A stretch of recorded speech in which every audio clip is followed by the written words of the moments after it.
Monsieur le ministre, vous avez parlé du Congo, je vais vous parler de la Guinée-Conakry, qui n'est pas encore en crise directement, mais qui va très rapidement y rentrer si rien n'est fait. Le président Alpha Condé, qui est un ami de la France depuis 40 ans, est victime du syndrome du troisième mandat, qui est en contradiction avec la Constitution. Article 27, l'article 154 précise que le nombre et la durée des mandats ne peut pas faire l'objet de modifications constitutionnelles.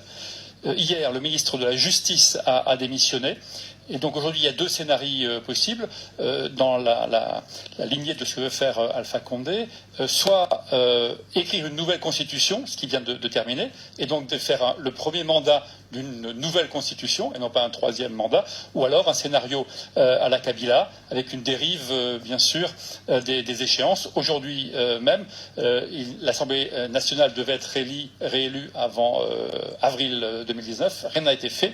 Donc la question est de savoir que fera la France face à cette situation de troisième mandat et jusqu'où la France est prête à intervenir dans cette négation de la Constitution Merci guinéenne beaucoup, si elle avait lieu. Monsieur le député.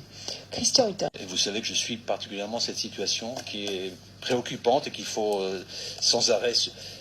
laquelle il faut sans arrêt veiller. Monsieur Fuchs, sur la Guinée, Conakry, oui, je sais. Mais je suis en séance publique, donc je ne peux que constater comme vous une situation qui peut être préoccupante. J'ai bien noté la démission du ministre guinéen de la Justice.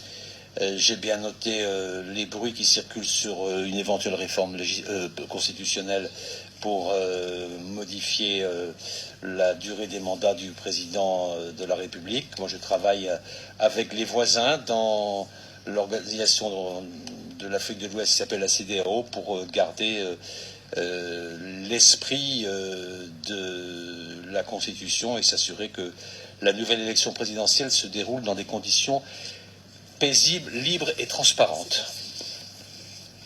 Je peux dire. Monsieur Hutin. Si, c'est bien, il s'engage. Mais je suis